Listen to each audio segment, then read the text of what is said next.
How to make your New Year resolution stick with your environment. Your artist friend Jennifer Marie Keller here. Let's make our space a bit more beautiful. The number one best way to make your New Year's resolution stick is to make sure your environment supports it. For example, in Seattle, there's this building called the Bullitt Center that has what they call the irresistible staircase. They wanted people to use the stairs more than the elevator, so they tried to make the staircase as irresistible as possible. So they made the stairs very appealing with beautiful wood, and it's surrounded completely with glass. So as you're ascending or descending this staircase, you get a panorama view of the city. So if you contrast that to a lot of buildings that have their staircases in stairwells, where it's more of a claustrophobic feeling using those stairs, you're probably more likely to use the elevator. So I'm using that idea to help me stick to my New Year resolutions by making my environment work for me. My New Year's resolution this year, or rather my mantra, is I am powerful. I want to keep my mind and body powerful, so I want to be working out, reading, and writing. My living room here is a place where I want to read more and write more in. I already love this space. I come to it when I want to relax, especially after I put my kids down for bedtime, or I have toddlers, by the way, so if I'm getting that elusive quiet moment where they're doing independent play, I'll also come here to relax. So I'm gonna make some small changes to make this place as irresistible as possible for me to wanna read and write in it. First thing I wanna do is move this easel. So now this room is dedicated to rest, reading, and writing. But mostly I wanna have art in this room. I want calm and peaceful art for when I'm in the mood to just rest, but I also want inspiring and curious art that's maybe a bit more challenging for when I want to be stretching and growing my mind with reading and also writing. I like that we have two couches that face two different walls, so I can hang the serene paintings on one wall and the more curious ones on the other wall. With resolution and changing habits, I used to have the mindset of just putting my head down and get to work and just grind and get the work done no matter what and no matter how I was feeling. But that is not sustainable, I have found out. Definitely not sustainable for a whole year, like with New Year's resolutions that you want to stick for a whole entire year. Now I try and make the new habits irresistible, and I have much better success with them, because when things feel easy and not like a hassle, I'm much more likely to do them. Or contrary to that, if you're wanting to avoid something, then make it a hassle. So when I wanted to stop watching so much TV, I realized I would sit down on the couch whenever I wanted to relax or be distracted or was bored. And we always kept our TV remote on the couch, so I would just turn the TV on without thinking about it and just watch TV for a while.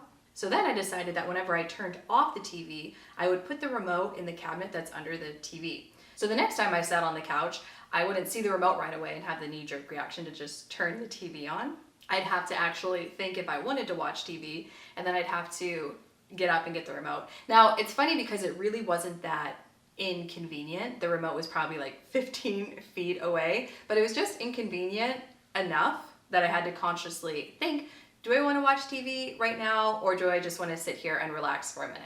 It sounds silly, but just that little change and that little bit of inconvenience stopped me over watching TV. So changing up my living room a bit is my new idea to change my environment just enough to make me want to read and write more. I'm going to test this out for a bit, and if it works, great. But if it doesn't, I'll pivot, make some new changes to test out until I find out what works for me right now. But I also know that what works for me right now may not still work for me in 6 months.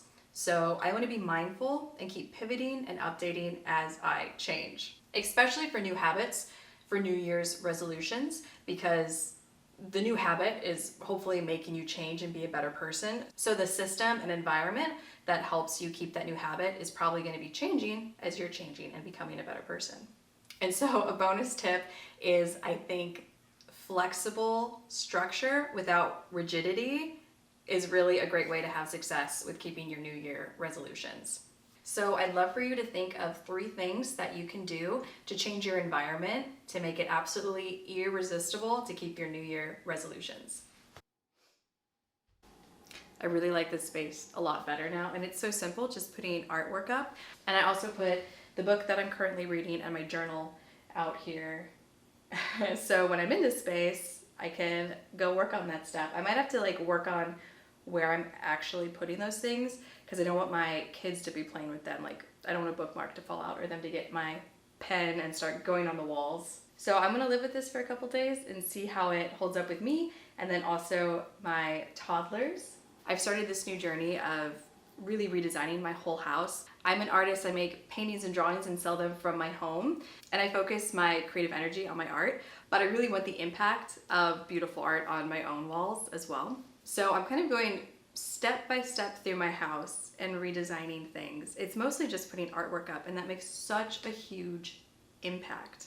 So I've got a new series. If you want to follow me there, I can link to it for my interior design journey. And also, all of my surfaces in this area are pretty bare. There's not really anything on them. I would love to have more decorative things that I could put on surfaces to make this space feel a bit more cozy. But right now, this season of my life with toddlers, whatever I put down gets moved. So right now, bare is working for me. So I'm taking advantage of that with the walls and hanging up paintings and drawings to really change my space and make it really inspiring for me. Like I said, I really like the idea of having a wall that is more serene paintings that I can come and look at to relax, or I can face this way, and these paintings they're more curious and challenging and makes me think more about the human experience. And I like thinking that I'm going to be, when I'm reading and writing in my journal, I'd be sitting here facing this wall. So it's pretty incredible how much a painting and a drawing can really enhance or inspire a mood.